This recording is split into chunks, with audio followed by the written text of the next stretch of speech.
ចាគ្រាន់តែឃើញក្បាលវីដេអូធីមរបស់ខ្ញុំទៀតហើយទូចធំអញ្ចឹងទៀតដែរពុកម៉ែបងប្អូនពូមីងយាតាហើយធីមរបស់ខ្ញុំគឺមានតែពាក់អប៉ក់ហ្នឹងឯងអត់មានជាច្រើនអីណាទេហើយមុននឹងឃើញក្បាលវីដេអូបងប្អូនពិតជាដឹងថាខ្ញុំកំពុងធ្វើអី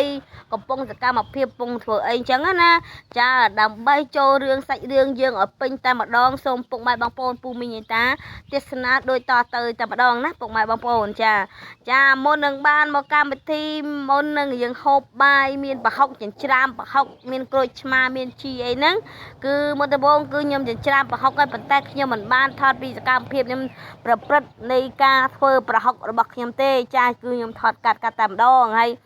ចាហើយមុននឹងបាននេះគឺគោលបំណងគឺច្រាំប្រហុកចុចជាមួយនឹងត្រកួនខ្ចីលវក់ដុះក្នុងស្រុកស្រែចាស្រុកស្រែ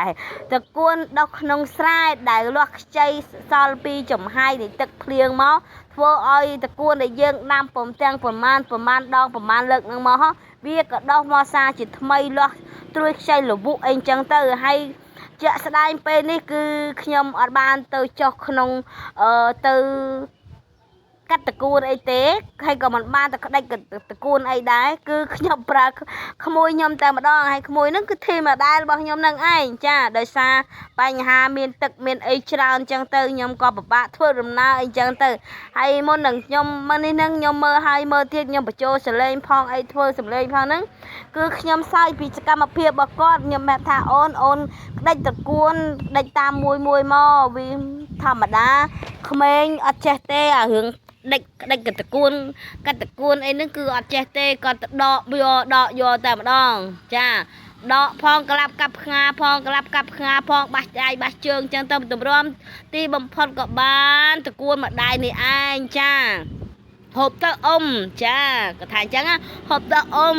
ចាបន្ទាប់ពីបានត្រកួនមួយក្តាប់ដៃរបស់ធីមរបស់ខ្ញុំឲ្យអាចជ្រុកនឹងហើយអាចជ្រុកក៏បានយកទៅលាងជាមួយនឹងទឹកជ្រះឡើងស្អាតចឹងទៅក៏ចាប់ផ្ដើមយកមកហូបជួបជុំគ្នាជាមួយនឹងមេធីមតែម្ដងណាពុកម៉ែបងប្អូនពូមីងយាតាហើយមេធីមនេះឲ្យតែមានទឹកមានអីដាក់នៅក្នុងស្រែគឺមេធីមមិនអាចចោះបានទេចាអញ្ចឹងមានប្រើកូនធីមនឹងឯងហើយការប្រើនឹងក៏បានដូចចិត្តទៀតធីមនេះកូនធីមគឺពុកកែហ្មងតែម្ដងពុកម៉ែបងប្អូនពូមីងយាតាចាហូបបដាលឹតដៃលឹតជើងបដាអូយឆ្ងាញ់ណាស់គាត់ថាម៉ែអ៊ំអើយឆ្ងាញ់ណាស់អ៊ំអញធ្វើទៀតអត់ចឹងណាពុកម៉ែបងប្អូនពូមីងយាតាអីស្នាដៃអ៊ំអីរឿងអីថាមិនឆ្ងាញ់ចឹងណាអញ្ចឹងហូបបដាភ្នែកឆ្វេងស្ដាំបដាមើលឃើញគេនឹងជិះកង់លេងចឹងទៅក៏ចិត្តនឹងនៅតែមិនស្ងប់ចិត្តទេឆ្វេងស្ដាំមើលស្ដាំមើលឆ្វេងចឹងទៅមើលគេមើលឯងខ្លាចតែគេជិះឈប់លេងចឹងតាដល់ពេលចឹងទៅគាត់ថាអ៊ំចិត្តចប់នៅអ៊ំខ្ញុំអាំងទៅលេងចឹងណាអីឯងថតតន់ចប់ផងក៏ទៅនាំគ្នាទៅលេងអីណារឿង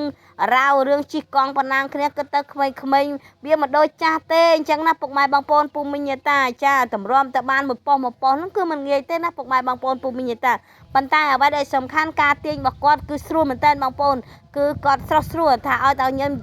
ខ្ញុំនិយាយថាតោះកូនធីមដល់ម៉ោងយើងថតទៀតហើយអញ្ចឹងគាត់ក៏បញ្ញាធ្វើតាមអ្វីដែលយើងប្រាប់គាត់អញ្ចឹងណាពុកម៉ែបងប្អូនពូមីងយាតាដោយសារមានការទេពកោសល្យរបស់គាត់ផងដែរក៏បូករួមផ្សំជាមួយនឹងការប៉ិនប្រសពរបស់គាត់សម្ដែងផងអញ្ចឹងទៅពុកម៉ែបងប្អូនពូមីងយាតាប៉ុន្តែឲ្យតែមេធីមប្រាប់ឲ្យគឺកូនធីមតែងតែធ្វើតាមអញ្ចឹងណាពុកម៉ែបងប្អូនពូមីងយាតាចា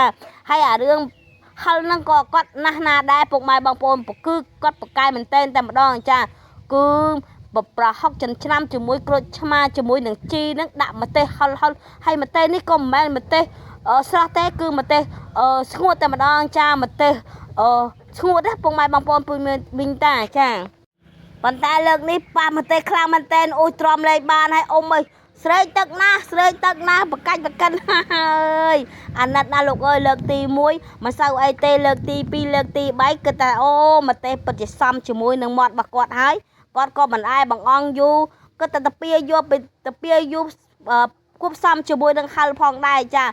បន្តិចមកគាត់ក៏រត់ទឹកញ៉ាំតែម្ដងប៉ុន្តែខ្ញុំមិនបានខិតពីសកម្មភាពរបស់គាត់ទេពុកម៉ែបងប្អូនបាទពុកម៉ែបងប្អូនបានឃើញសកម្មភាពរបស់គាត់ពិតជានាំគ្នាសើចក្អាកដាក់គាត់ឲ្យពុកម៉ែបងប្អូនពុកមីងតាសូម្បីតែខ្ញុំជាធីមជាមេធីមគឺជា